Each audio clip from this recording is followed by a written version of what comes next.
Oh,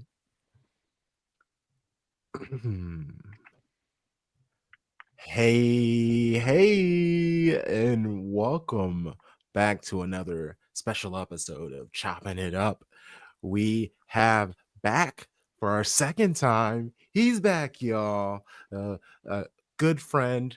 I'm gonna call him a good friend. As if you listen to the first episode, we've had plenty of hijinks and silliness to call him a friend now. And he's been on twice, so I'm just gonna jump and call it that. Shady Gang, please welcome Jack Gaughan. Thank you very much. Yeah, I'd consider us friends over the Atlantic now, I would say. Hey, you've heard it, folks. You've heard it here, straight from him. All right. Well, I I was going to start off with naturally the Pep extension, but about a half hour before we went live, an article by you came out in the Daily Mail, and it I I've heard the conversations about Manchester City and signing this giant production deal with Sony Pictures, and they wanted to do animated shows. But now with this recent article, you're confirming that it is true. This is a thing, and they didn't give too much, but it was mentioned that Erling Haaland could potentially be a fictional character, or well, a real character in a animated fictional series. I mean, obviously, we want to get people to the article. We will share it again, but I mean, what? Yeah, well, it's not something that I can really sort of Of course. comprehend. It's not really my no, it's not really my sort of area of expertise, really. I guess the thinking behind it is that they want to reach different audiences, and they're trying to think outside the box on ways to do that. As you've seen over in America, they found different ways of reaching out to people and reaching as many people as they possibly can get to. And they've obviously done quite well with that over there. And now this is sort of an extension of that, I would say, that they're obviously trying to get to a different market, get kids, really young kids interested, Yeah. whether that's like, because we don't really know what it's going to look like. But they've got two kid shows that they're working on, which aren't imminent by any stretch. I don't think they're going to be out in the next 6 months or anything. I think Yes. it's a long term sort of project, but um, yeah, they're working towards those, and whether there's a possibility that there might be animation of players, or it might be sort of more soft marketing. I would say, which is more like you have a story, and then maybe someone's wearing a Man City kit, and actually you wouldn't know it was a Man City thing, and actually it's just sort of the kits are in there, and or merchandise or something like that, or a way that links to the club. But I find it really really interesting, in a way that Premier League clubs, and I'm sure like NFL sides and things like that, are looking at new Yeah. ways of marketing their brands, and they're all in this like sort of arms race for supporters, really. I mean, if you're a adult City fan and you have a young child, that is a very easy way to just start their citydom, their fandom. Just here's a city-based, loosely based animated show that you can watch as a kid. You will love, and next thing you know, you'll see the person similarly in real life and be like, "Oh, I think I like this team." It's a good way of potentially keeping families together. You won't have to worry about a kid growing up and all of a sudden liking United or Arsenal or Chelsea for no reason. Nope. I've already indoctrinated you with hours upon hours of children animated shows. You love Manchester City Well, more than they've done it with games as well, haven't they? That the thought again, yeah, Fortnite is not Fortnite. my Yeah, thing, but like the packs on Fortnite that they have, the City that's ones, crazy. I think they're the only sports team that have done that. I might be wrong, but it's not something that's done ordinarily by sports brands. So Yes. they just find new and different ways of doing these things, which, yeah, as someone who is 33 years old but feels significantly older, doesn't really understand. I mean, honestly, agreed. They and you're correct with the gaming, how serious they take their gaming teams. They have teams that play games that isn't FC.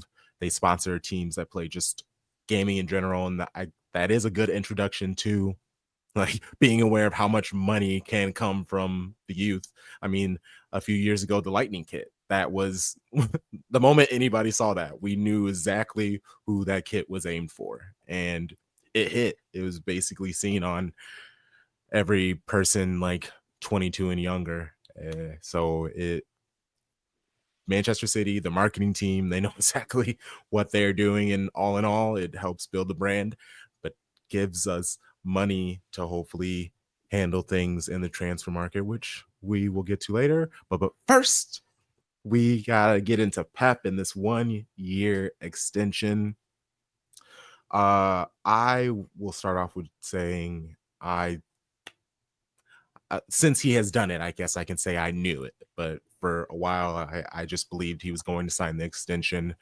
It was from how glowingly he talks about the young players and how he almost gets like excited and giddy when dealing with that. And when he's been playing for football for so long and dealing with a lot of the same players for so long, you need something that wants to keep you there. And the way that he talks about Oscar Bob and Rico Lewis, he's starting to talk about O'Reilly. I think those are ways to keep him just locked in for a very long time. But it's all coming out that no one knew. In fact, people weren't sure if he was going to resign. What were your own personal thoughts? Did you think he was going to resign? My own personal thoughts in the summer were that he was going. Mm. Certainly at the end of last season, all the talk was that this was going to be it. This was going to be the last one. And wrote that at the time, and then did another piece that went with it about sort of his legacy and what he's like behind the scenes. And in that was said that Calduna make a real push to try and get him to stay. But I didn't really believe that they'd manage it, just because hearing what people had to say about what certain people at City were saying throughout last season, it was all pointing towards him going, and then his general demeanour as well was like looked like he was coming to the end. And then you know if you look at it without even sort of talking to anyone, you just look at it objectively and look at the age profile of the squad and things like that, and it just felt like it was the end of a Yeah. chapter. And the fact that all the old guard stayed this year, you sort of went, well, is this like sort of a last dance? And he just wants one last 12 months out of them, and then they can go their separate ways. But obviously, things have changed pretty dramatically, and it was from like probably September, October that people started texting or mentioning like, I think he's going to stay. And I was just having me back in my mind. I was like, I can't see it. But something I'd love to know what. Maybe we'll find out at the end of this week. So certainly, no one's given an explanation as to why he's decided to carry on as yet. No one's actually sort of officially confirmed that he's signed it. Amazingly, yeah, there might be, as you said, with the young players, like someone who loves coaching that much will be invigorated by quality young players. And you look at someone like Rico Lewis, who's, I don't think there's been a teenager that Pep has ever managed, Phil Foden and Lionel Messi included, that have played more games as a teenager than under Guardiola than Rico Lewis. So someone like that is, he obviously sees as a massive project. Some of them he doesn't play as much as you would like McAtee has not really had much of a sniff this year. You'd sort of hope that he was given a little bit more of a chance, particularly given the injury situation that they've had over the last 4 or 5 weeks. And then the immediate thing I thought when it became clear that he was going to sign the deal was he's got to be leading the charge on the rebuild, because as we've mentioned before, the age of the squad has gone up. Some of them are coming towards the sort of end of the careers, and they are going to have to get new blood in next summer. And he's obviously sort of ready to have a what iteration this be of Pep City? Would this be the next one? Would be four, maybe, or five? Oh, I was gonna say 3 or 4. Yeah, yeah. So how long it lasts, whether it's a year or two, or at this point, I can't ever see him leaving. It's just it'll be at this point, it's going to be a long after we've all gone. Uh, this is, when I'm gonna cue when I'm gonna play the part where Natalie Pike last year asks him, like, "Please stay forever," and he goes, "Forever?" And everybody cheers. It's just like, yeah, Yeah, just do it. Just why not? At least get to the 10, and we can go from there. And that it leads perfectly to the next question. If Pep steps away next season, who are there any rumblings of who those potential people could be? I mean, I have my hopes and ideas, but well, what would be your hope? my hope is he actually stays 2 more seasons and then company comes Well, after your being at hope is that Bayern for like yeah. 3 seasons and being able to get all the kinks out of his style and, yeah, come home, baby. Oh, this is yeah, it's interesting. I hadn't thought of company. I They liked Nagelsmann a lot a few years ago when it looked like Pep was going to leave in. Oh, I think it was 2020. Um, they were big into Nagelsmann then. And obviously, you sort of at the end of the World Cup, it's the end of a cycle in 2026. So maybe sort of stars align. I don't know. And then obviously, Xabi Alonso is wanted by Real Madrid and City like him as well. And then there's the sort of left field ones that would be like Michel at Girona, who has done really well in the CFG group. So there are managers that they could go and get after that. But I mean, the talk of who they could go and get is now so far away. Yes. It, when we were talking about it the other week, or have been talking about it this season, it's like, well, this could be in 6 months, so we sort of need to discuss it and see what people think. But now it's like he's got at least another year, maybe another one on top of that. It feels like a long way off, even though it's not, because the seasons just fly by. Like they go like that, don't they? Yeah. Oh, s especially when it's kind of announcing the end of an era. The announcement needs to come sooner than later.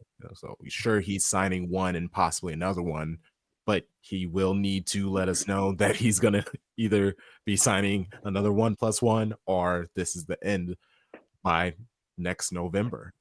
It's yes, we only just pushed it down, kick the can down the one 1 year road, basically, because the idea is it's a 2-year contract, but really it's just we want to give you the chance to stay if you want to stay.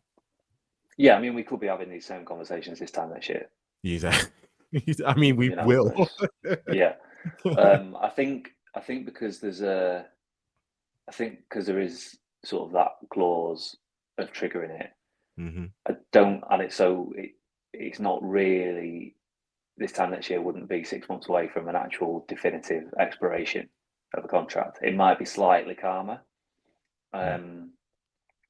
but this has felt like fraught over the last 2 or 3 months on like to and fro in and genuinely people didn't know what he was going to do. I know there's been a load of talk about like he's definitely signing and all that sort of stuff. Mhm. Like people that mattered didn't know until very recently, um, which yeah, I found was interesting in itself in that he's taken his time to decide, and they're not ones to rush him because of the mutual respect that goes both ways. Yes, definitely. Uh, I wanna By the way, move I've done well not to choke on my Yorkshire tea here. I I was I was really close. uh, don't worry if you do, I'll cut it out. No one will Okay, ever that's know. fine. No, that's all right. You can keep it quiet. Uh, I wanted to talk about the players. We'll go for players who you think could potentially thrive under Pep, and I want to start with players that could potentially struggle under Pep because you mentioned McAtee and that he has struggled to find the pitch, which everybody on our pod is very confused, especially Tom Bommy's a big fan of McAtee. However, I am going to get myself in trouble, and I got myself in trouble after my Doesn't preseason sound like you. where I on a live. I was hanging out at the airport about to fly from North Carolina to New York, and I was like, I'm sorry guys, I don't see it with McAtee. Wow. I watched him in the training like a hawk. I watched everybody like Jemai was someone who stuck out though. But yeah, I mean he's good, and we know he's has big moments in him, which adds to hype. But I don't know. He needs to Okay, find so there's a okay. couple of things. He needs to There's a find couple of things with McAtee. The yes, please. the first the first one being that he does quite a lot of work that you, unless you're watching properly and focusing on him, you That's fair. probably wouldn't notice. And he Mhm. knits the team together like really well and really intelligently.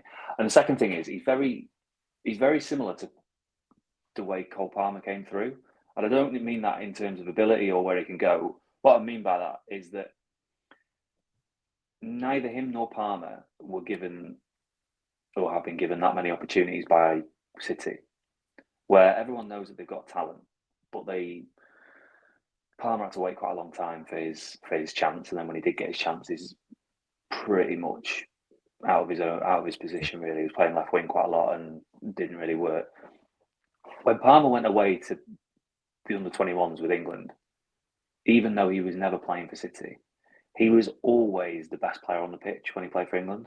Mm, Like he was miles ahead of everybody else, and he was playing in a team of players like Gibbs White or Ryan Brewster at the time, like Curtis Jones. There was quite a few like big names that were doing well for themselves at club level. Palmer was always the best player for England, which made me think he's definitely going to make it. Hopefully, it's at City, but if he's not, it'll be somewhere else, and he's going to go on and do mega things. Now, very similar is happening with McAtee at the moment with England, and I'm not comparing them on sort of a level, ability wise, but from what I see for England, he is the man that runs those games, and mm, he's the one that sort of, in a way that Palmer was, is technically significantly better than the players around him, most of whom are playing first team football every week. So that makes me think that, again, similar to Palmer, if he's going to be here or he's going to be somewhere else, he's going to be an absolute mega player. And what I suppose the other thing is, in terms of not getting chances, is his best position is in the middle of the pitch, and probably not as effective out on the right hand side. mm. Like, could play out there, but not as effective, and certainly not as effective as someone like Foden was when he was younger. So McAtee's only real route into the team is in the middle of the pitch, which is fine. But the manager doesn't trust young players in the middle of the pitch, because you've seen how many years it took Foden to migrate into that area. Yes. And it like Foden, arguably best young player in the world for a long time, Hmm. wasn't playing in his favourite position because the manager didn't think that he like had the powers and control the game or things like that. And that's Foden. So what chance does anyone else have? Very fair. So it makes it very, very difficult. But I really hope he gets his chance because he's a really, really nice footballer to watch. Yeah, I I don't want it to make it seem like I'm off of him as a talent. And it could be that where I'm never really able to see him in the position that he does best because there's a long line of people behind him in that position. When you see him play, you see the hunger.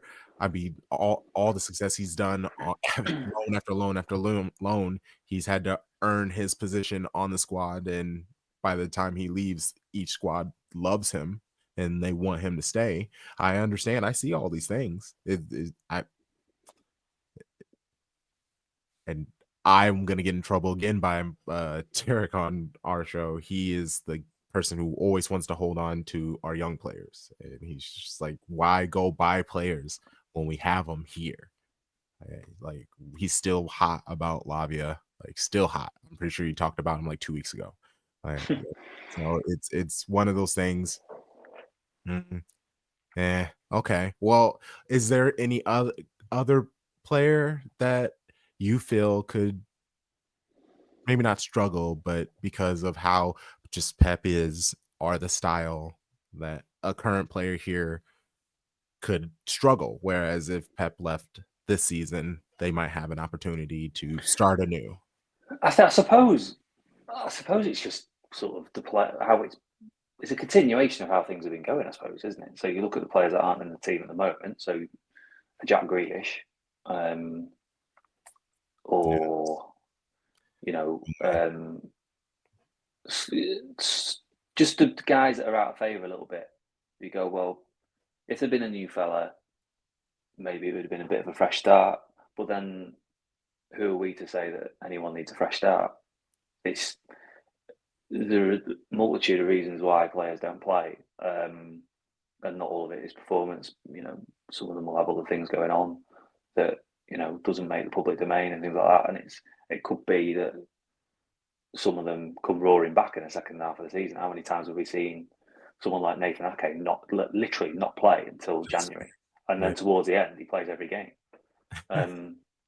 Same with like I was talking to someone at the club a few years ago about Vincent Company. I mean, this is not relevant to what we're talking about, but they always said, "Look, he was injured all year, and then when it came to the running, he was always fit and would always play, and then he was the one doing this at the end with the trophy."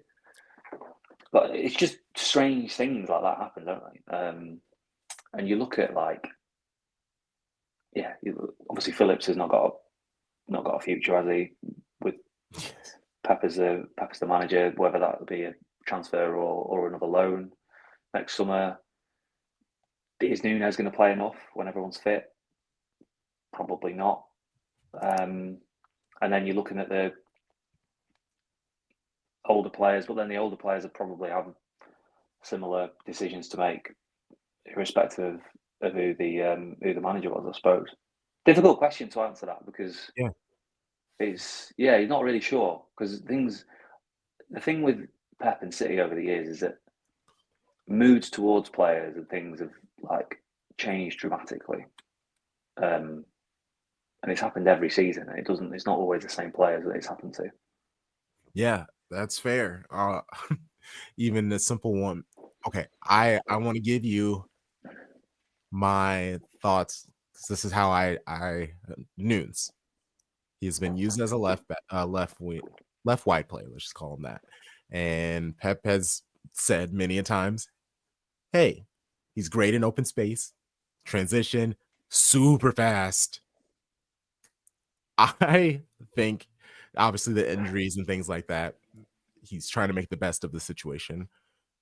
You acknowledge everyone knows how much he loves that midfield position. He doesn't trust Nunes there, but realizes that hey, he's good wide. And he has been amazing with holding on to the ball. The fans are like, he's like the best of both worlds. He's the fun and excitement of Doku, but also the retention of Grealish.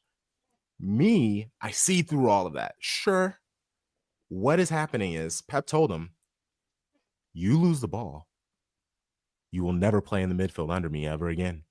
And obviously, you can't guarantee any of this, but he needs to prove that he can play in the midfield. And what is that? Playing nice and small spaces. Obviously, when he has to do his thing that he's good at, that Pep knows, but he's gonna have to play good in those small spaces, make the right runs, don't lose the ball, and that is why he is this super retentive dynamo on the wing. The assists and all that stuff, yes, that helps. I'm not trying to take away from it, but I think specifically this is more of Pep giving him a chance to prove that he can play on his team one and potentially earn a midfield spot. Or he's made his mind up on him and he's not going to play midfield and he just wants him to play out wide now.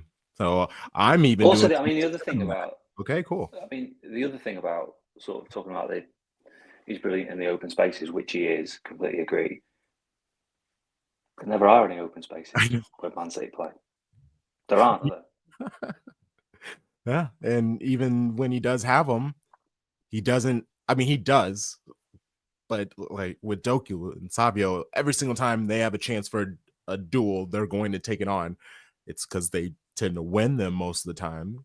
But Nunes, I feel like even with his speed, he can try. And I saw him do step overs a couple of games ago, and it was not great. So like that's why when people were like, he's a winger, like, relax. He is doing specifically what Pep has asked him to do.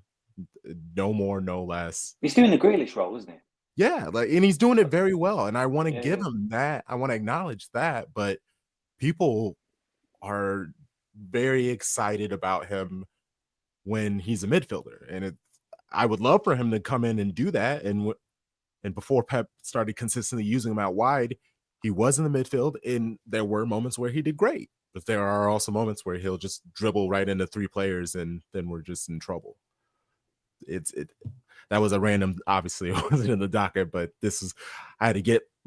It's like, hey, you're a great person to get my conspiracy brain things out on with your. But you give me an idea for a piece next week, so that's good. Hey, happy to help. Happy to help. Okay, KDB. This stresses me out. There, I honestly have been trying to ignore this rumor about him potentially going to San Diego next year, but it just keeps getting louder and louder and annoying me more and more. And again, I have you here. What with you with the feelers out there, that your head to the ground? What are you hearing? Well, there was big money on the table from Saudi last year, Mm-hmm. and he chose not to do it. And there were some people that were expecting him to do it, which was quite surprising to hear, really, given you wouldn't really see Kevin De Bruyne in Saudi, would you? No. He just doesn't look like a fit to me. Yeah. Maybe because he looks like this, and we would not fare well. You want to see me after a week in Jeddah for the Club World Cup. So the MLS does make significantly more sense, and it is down to whether he thinks he has another year left in him, basically at this level, with Premier League level. They'll leave it up to him. They might well turn around and say, we're going to sign someone in the central midfield area that's going to be in and around your spot. Games might be reduced, but they certainly won't be not offering him a contract, because he's the best player they've ever had, isn't he? That is, for me, certainly the player of the Pep era, I would say. I'm with you.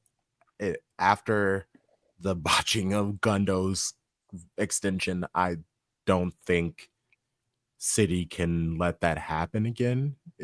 I think they will make the move where, and even going as far back to like Torre, yeah, then there are a few other players that kind of we lost unceremoniously, and I will say City's ego got ahead of things, like lovingly and respectfully, but sometimes you got to just show the players the love that they are asking for and they want, and especially if they're voicing it. If they're voicing it, that's the best thing. If it's just kind of hidden and it's one of those under things that you got to have to like parse through. But if they're like, hey, I'd like a cake. Hey, I'd like an extra year on this contract extension. Yeah. Just do it. Crucially, he got a cake. He was Yes, given a cake. he was. He's one of the greatest myths of all time. And the real story about that is that why on earth was he given a cake? He grown man. Why was he given a cake? Why wasn't more written about this? A man was presented with a birthday cake on an aeroplane for no reason.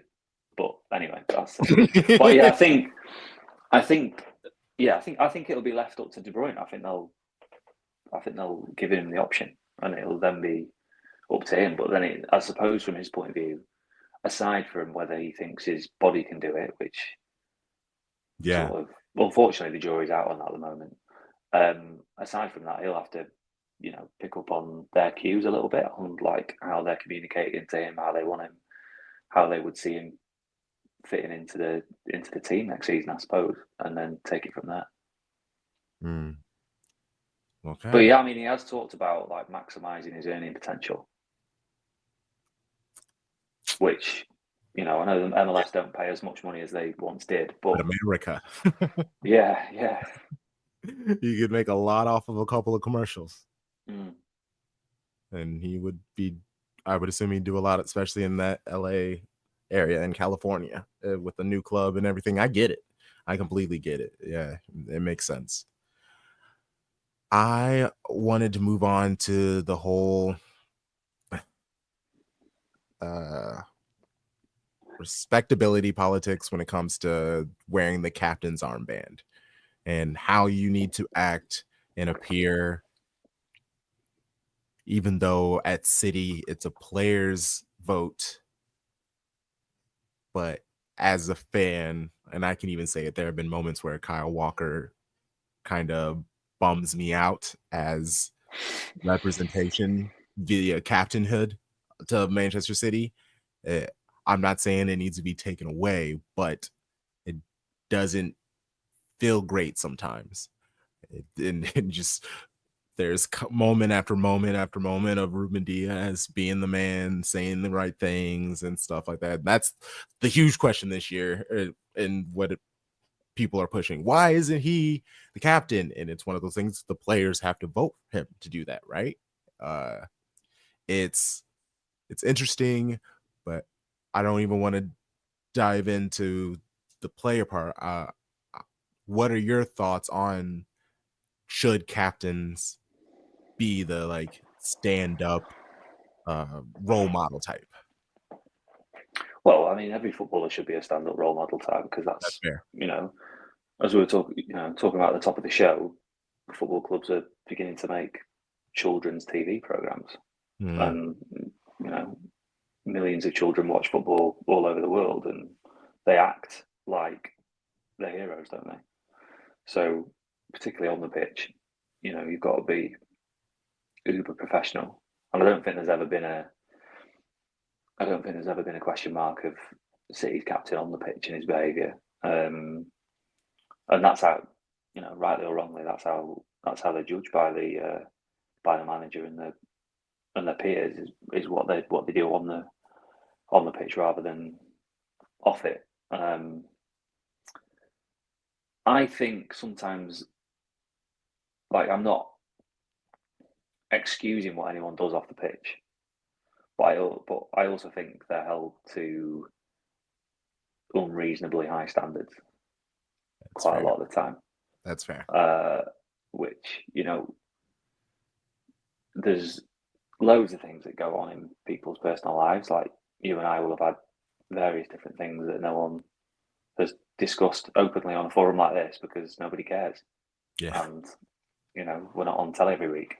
So I I sympathise with footballers with that aspect a little bit, but then obviously that's then balanced by the fact that they earn lots and lots of money and enjoy the trappings of fame. So it's a it, I think it's quite a difficult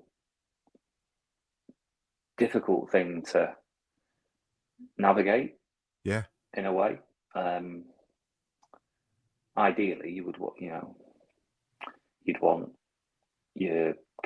all your players to be like teachers' pets and people that you take home to, or your daughters that take home to mum and dad or whatever. But you know, they're not because that wouldn't be a reflection on society.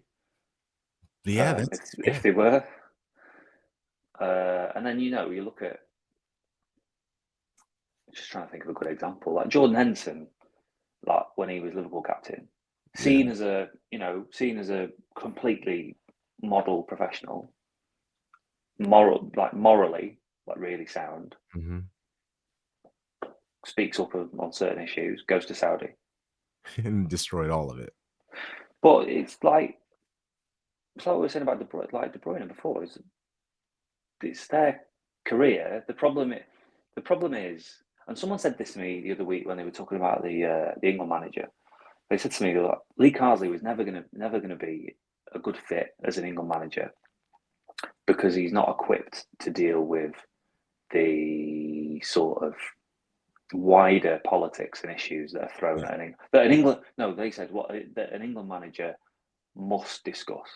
I was like, they don't have to discuss anything. The reason people expect him to discuss wider things is because Gareth Southgate inserted himself into those conversations, so therefore it's Mm. taken as read that that's what an England manager does.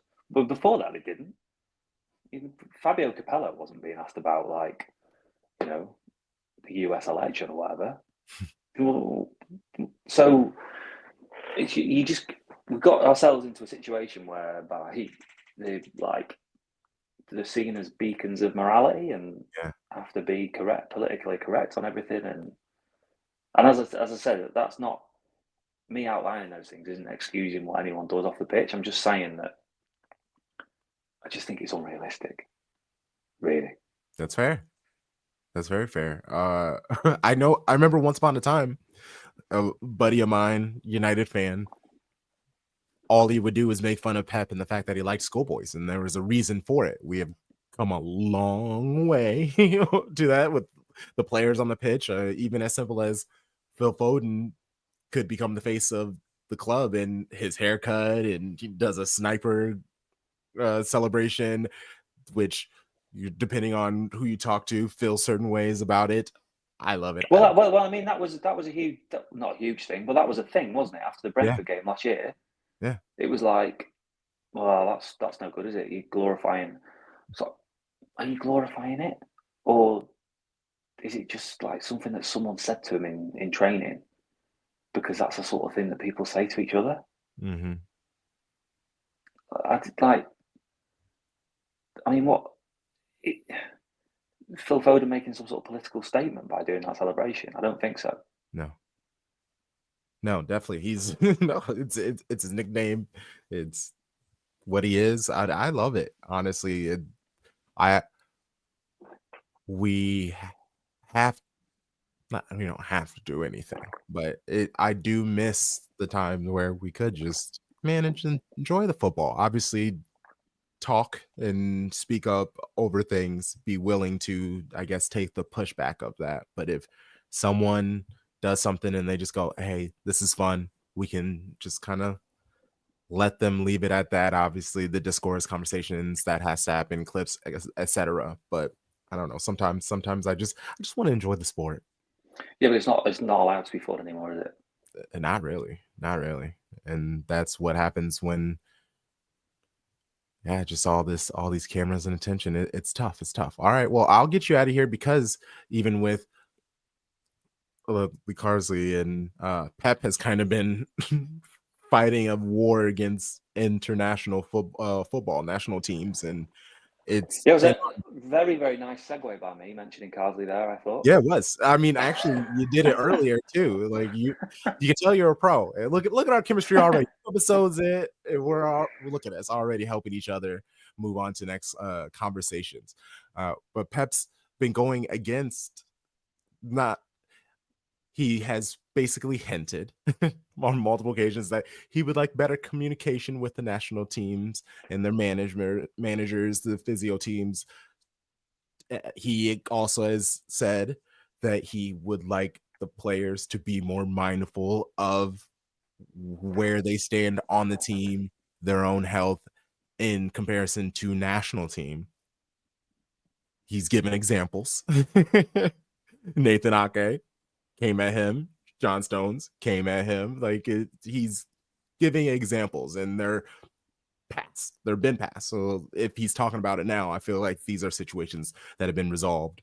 I don't think it's starting a thing. It's just how he is. He's like, okay, if I can't talk about players going on strike, then I need to figure out my own way to still fight the power without creating chaos. So, Yeah. what are your thoughts on the whole national team situation? Should players try to rest? Because like Ben White, that's kind of what he wanted was rest sometime, and then he clashed completely. Obviously, it got way messier and crazier, but I do believe it started just because he wanted a little bit of rest. The coaching staff wasn't a fan of that, kind of came at him, and he went back, which you know you're not supposed to do, respect, blah blah blah blah. But if they just did more rotation with the players, let some young players get their chances, and this is with all national teams, I think we'd all be in a better place, and we would get less situations where very decent players like Ben White are now iced out of their national team. Yeah, I think Pep's frustrations the other week were. I think he took it out on the wrong person. I don't think he should have taken it out on Carsley. I mean, like Pep knows that it's. He said a few months ago, like national team managers don't communicate with club managers anymore, and that, you know, was construed as a criticism, but actually it's just a fact of how it is because the medical departments of the relevant FAs and the clubs are in like constant contact. The FA medical staff were, when Pep had done that press conference the other week, there was FA medical staff at Man City that day. So the suggestion that City hadn't spoken to the FA is mischievous at best. And I wonder whether putting it on Carsley was an easy thing for him to do, because obviously Carsley wasn't going to be around beyond November international break. So, you know, there's no sort of like legacy problems there, if you know what I mean. Like, it's not going to rumble on. Interesting. And he was just sort of making a point now, whether that was aimed at the FA specifically or whether it was aimed at his own players. Like, Pep's quite good at throwing something and going, well, you could take it both ways. Yes. So, you know, it was left sort of open-ended, really. And I know there was a big furore about Grealish turning up to St George's Park, but Jack Grealish wouldn't have turned up to St George's Park if City had told the FA that absolutely explicitly he's not fit. He's injured. Well, let's stay there because I played the whole conversation because it was like two different people, but on separate occasions, the conversation about Jack Grealish and the national team, it continued. And Pep went 70 days without a practice, but now he's doing the national team. It's like, was that true? Like, because if that is, and he still went, I understand that the FA is there and can see that he's healthy. But if they have missed the last 70 days and then they show up and all of a sudden he's good, they welcome him in. I do understand where he could be a little annoyed by that. Yeah, I mean, it's 17 days. So sorry. 17. It's quite a big difference. I get it. Yeah. Yes. Yeah, I mean, yeah, but also equally, someone asked it actually in the press conference. They said, well, actually, could it be beneficial to Grealish if he's only trained for a day, if he's handled well by the FA, which you would, you know, would hope that they handle the players with care, and they always say that they do. Is it beneficial for him to be there and actually do a bit more and whatever? And Pep said, well, maybe. But and also the other thing is that St George's Park is in Burton-on-Trent, and Burton-on-Trent is in Staffordshire, which is not actually that far from Manchester. It's about an hour and a half tops in a car. And you know, having Grealish around for a day, just see the lads. Because the other thing you forget is that England, well, none of the international teams, they see each other until March now, and the FA place like great importance on the sort of camaraderie of the squad and how like it's like a club and things like that. Even if they knew he wasn't going to participate in the games, there's no harm in having him around for like a day just to say hello to people, you know, check in, see how the injury is, go through the motions, sort of thing, and then all right, the medical team have said you're healthy, as you said, but probably not match fit, so therefore you go back. But we weren't given any clarity on that. Interesting. See, I don't. This is the other side I love. This is great, and I'm just gonna start randomly texting you my conspiracy theories and getting your actual. Don't, because I'll end up making it in print. You'll just like convince me that they're true. Yes, excellent. Oh man. Well, I don't have anything else in particular because I have plenty to ask you and talk to you about, but I like leaving a little bit more so you can come back. And I very much enjoyed this. I felt like we touched a bunch of different topics and, personal, professional. We even answered some of my conspiracy theories. I love it. I love it. I love it. And especially with, I'm always going to try to get something out of you. So you proving why you're a professional, Yeah, just just prime Ali, just yeah, yeah, whoop, whoop. just with All no right. chin. Well, please plug yourself. Let people know where they can find you and the things that you do. Well, Blue Sky these days. Let's go. I think it's just Jack Gaughan dot bsky.social, whatever it is. That is where I'll still post on Twitter, but I think I'll probably if Blue Sky continues to grow, I'll probably be a bit more sort of responsive on there. But we'll see. We'll see. We don't want it to be a flash in the pan, do we? So We don't know. you don't want to be deactivating your Twitter account and then realizing that everyone else has hopped back and was like, oh god. And Zach, we still have the Twitter account. I just do simple posts on it now. I'm not interacting as much, but it is there because you never know what's going to happen. No positive expectations for that app, but I'm very much enjoying what's going on in Blue Sky and the energy and keeping it going. All right. Oh, and work will want me to say that the paywall service on our website, where you can read the vast majority of my city stuff is behind a paywall these days, is 99p a month at the moment on Black Friday. Subscribe, support the homie. Well, keeps me in a job. And that's important. We need that. Honestly, there's a reason why I reached out to you. There is a reason why I introduced myself to you in the first place, is because I respect what you do and how you go at it. Truly, like. Well, the reason you reached out to me is that you wanted a pint. We know this. We've discussed this. Hey, I am a multifaceted human being. I want you to make a friend, a connection, and have a beer. Work smart, not hard. Well, thanks very much for having me on again. I enjoyed it. Of course. Shady Gang, we'll see you soon. Another Chopping It Up. Actually, let me look at it. The next Chopping It Up episode will be with 9320's own Asan Naeem. So look out for that. Also, we'll be kicking it with Dylan Meehan, Eric Wall, Andre Carlisle, the tall one, and Aaron West. So plenty of fantastic episodes of Chopping It Up dropping in the next month. And if I can keep this energy up, I'll just keep bringing on the most dope people and having to get a nice little rotation where by the time I get back and book enough shows, it'll be another 6 weeks. And I can be like, Jack, it's about that time again. And I'll turn around and go, it's Christmas. Right.